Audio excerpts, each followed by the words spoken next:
Hello class 8, welcome to your English grammar class.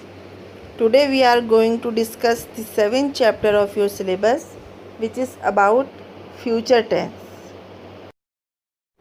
Future tense is the form of the verb which tells that the work is going to be done in the coming time. There are 4 kinds of future tense: simple future tense, future continuous tense, future perfect tense, and future perfect continuous tense. Now let's go through the exercises. Exercise number 1. Fill in the blanks with simple future tense. You have to change the words given in the brackets into the simple future tense. Go, shall go. Borrow, will borrow. Look, will look. And get will become shall get. Exercise number 2. Fill in the blanks with future continuous tense. In this tense, you have to write ing form of the verb with will and be or shall be. First one is go, join, will be joining, participate, will be participating, write, will be writing, attract, will be attracting, and talk, will be talking. Exercise number 3.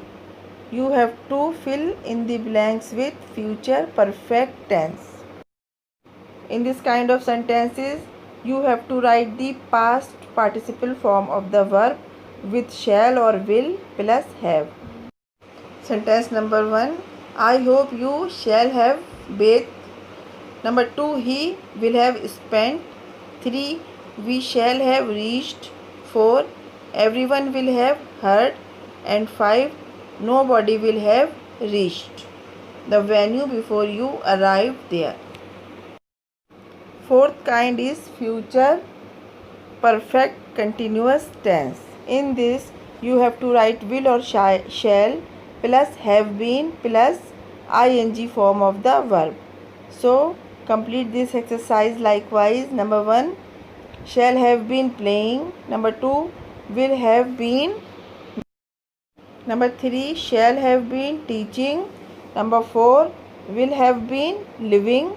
And number 5, shall have been writing. Sometimes while talking about the future, we used to say I am going to do so and so. So this exercise 7 is about this. Use going to and make sentences with the words given. First one is done for you. Second, whom are you going to vote for? Number 3, when are you going to repent? Number 4, what are you going to serve? Number 5, where are you going to stay? And number 6, who is going to watch the movie? Exercise number 8. Fill in the blanks with suitable words from the box.